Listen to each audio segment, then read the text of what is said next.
Paglaro ang batang babaeng ito sa barangay hall ng Karuhatan sa Valenzuela sa kabila ng problemang hinaharap niya.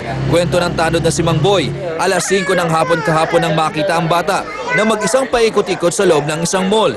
Maghapon na nawagan ng pamunuan pero walang umangkin sa bata. Iniwanan daw siya ng nanay niya sa SM. Alas 5. Nakuha nila tapos tinan-over dito sa barangay. Corina Ann M. Ilagan ang isinusulat na pangalan ng bata na nasa 5 taong gulang. Bitbit ng bata ang mga damit at inumin na parang sinadyang iwan talaga sa kanya. Nakapagtataka namang hindi hinahanap ng bata ang kanyang nanay. Masaya siya, madaldal, saka nagbe-bless kahit kanino dumating. Kung sino man ang nakakakilala sa bata, pwede makipag-ugnayan sa Barangay Karuhatan sa numerong 293-0385. Kung wala pa rin daw kukuha sa kanya, ay ililipat siya sa pangangalaga ng DSWD. J. De Castro, News 5. Ito, paalaala sa mga mahilig makipag-textmate sa kung sino-sino. Isang 15 anyos na dalagita ang nag-gang rape matapos makipag-text sa isang grupo ng mga kalalakihan na hindi niya kakilala. Ibalita mo, Ryan Ang. Kailangan pagbayaran nila yung ginawa. Binaboy nila. Hindi inaasahan ni Aling Nena na ang pakikipag-text ng anak ang dahilan ng pagkasira ng kinabukasan nito. Mula na umalis daw ang anak noong linggo, kagabi lang daw nila ito nakita. Sa isang barangay hall sa Quezon City, naiyak ng iyak. Hindi po nagpaalam yun. Kaya nga naghanap kami, hindi na makita.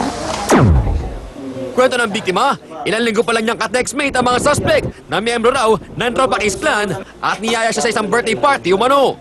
Pero laking gulat niya dahil siya lang pala ang babae sa grupo. Nilasing daw siya ng mga ito at saka hinalay.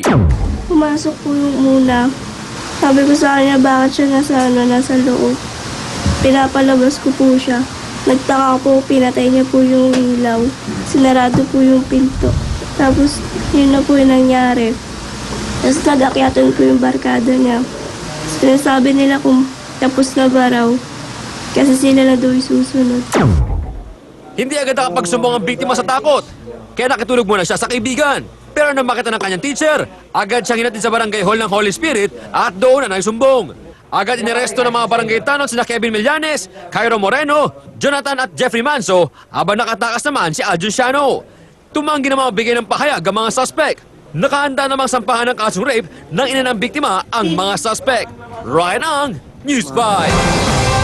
Balikan natin ang Camp Aguinaldo kung saan dumating na ang mga labi ni dating AFP Chief Angelo Reyes. Para sa update, may live report si Erel Kabatbat. Erel. Rafi, naging matayin team ang naging pagsalubong ng Armed Forces of the Philippines sa mga labi ng kanilang dating hepe na si General Angelo Reyes. Sa Gate 1 pa lamang ay sinalubong na siya ng mga sundalo na kung saan bahagi sila ng mga sila ng Battalion Honor Guard.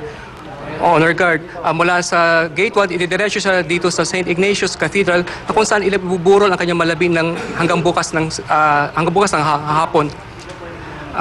Naghihintay dito ang mga matataas na opisyal ng DND at ng AFP para salubungin ang mga labi ni General Angelo Reyes. Inaasahan na dudumugin ang mga dating kasamaan sa Armed Forces at sa SND ang mga labi ni General Angelo Reyes. Sa ngayon ay hinihintay pa na talagang makapasok dito sa area ng St. Ignatius Cathedral ang mga labi. Pero kanina pa nga namin nakita na naghahanda ang mga sundalo sa ibibigay nilang full military honors sa dating Armed Forces of the Philippines, si Chief of Staff. Rafi, hindi pa natin nakikita mula sa ating kinalalagyan yung convoy na magdadala kay sa mga labi ni General Angelo Reyes. Pero inaasahan na anumang oras ay darating na kasi naglalabasan na yung mga kaibigan, mga kaklase mula sa chapel para salubungin ang mga labi ng kanilang mista. Eto nga, Rafi, lumalabas na. Inilalabas na yung kabaong at sinasalubong na siya. Hawak na ng mga pallbearers ng AFP ang kabaong.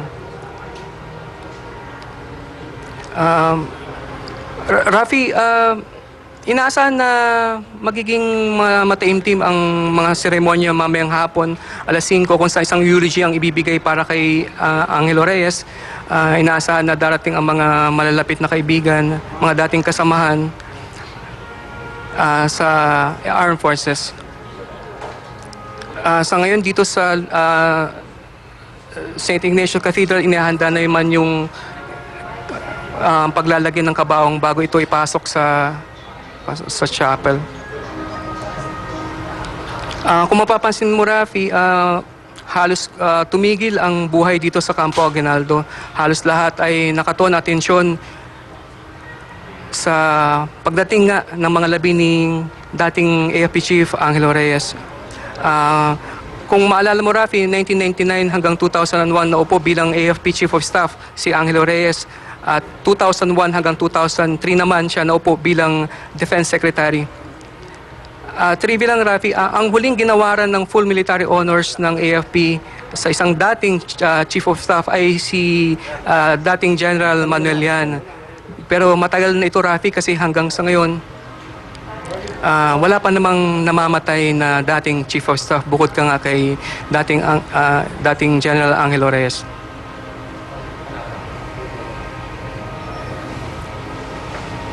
Erel. Okay. Erel.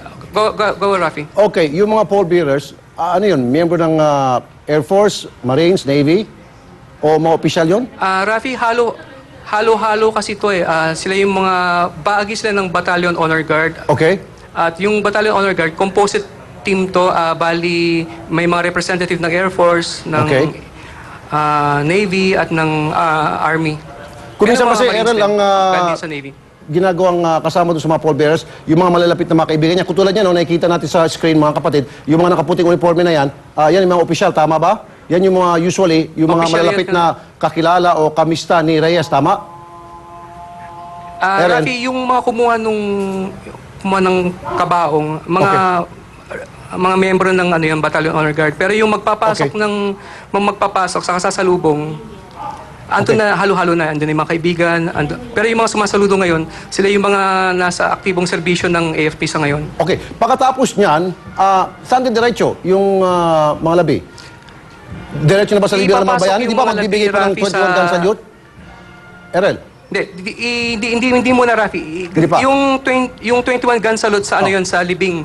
Doon na, pagdating sa libing ng mga bayani. Sa linggo. Oo, okay. Oo, doon, Rafi. Pero Okay. ngayon, ipapasok yung mga labi sa loob mismo ng St. Ignatius Cathedral. Okay. Yung nakikita ba natin sa screen, yan, nasa St. Ignatius ba yan ngayon? Nasa labas, yung tawal at marami mga tao nakapaligid? Nasa harap. O sa harap? Nasa harap ito ng St. Ignatius Cathedral, Rafi. Okay. Sino-sino bukod dun sa mga nakaputi, mga, siyempre, obviously yan ay mga miyembro ng militar na active service siguro. Sino-sino yung mga nasa paligid pa? Mga taong, yun, makikita natin, no? May mga payong pa nga. At yung iba, may mga media pa nga na camera. Ano yan? Mga kakilala, kamag-anak ng Reyes family? Marami rito, Rafi, yung mga kamag-anak, mga kaibigan, saka mga dating sundalo na nag-serve sa pamunuan, nung panahon ng pamumuno ni Angelo Reyes bilang Chief of Staff. At Okay. marami rin itong mga civilian na nanonood lang ng Okay. ng Sino yung mga okasyon. dignitaries na nakikita mo dyan ngayon? Diyan sa pagtitipon-tipon na yan? Rafi, medyo malayo ako ngayon sa actual na Malayo ka? lugar kung saan sinasalubong yung So Okay, hindi ko sige. nakikita. Alright. Oo. Pag lumapit ka na, malapit-lapit ka na, tawagan ka namin ulit. Ano? Thank you, Errol. Okay, Kabatbat. Rafi. Salamat. Okay. Susunod, 1 milyong pisong halaga ng ari-arian na abo sa sunog sa apartment sa Pasig. Sa itimbre mo kay Tulfo, mga nakahambalang na tangke ng tubig at mga bote ng soft drink sa Maynila, inireklamo. At sa kwentong tanong, minahal mo, mapapao nga ba sa tulog ng gayuma?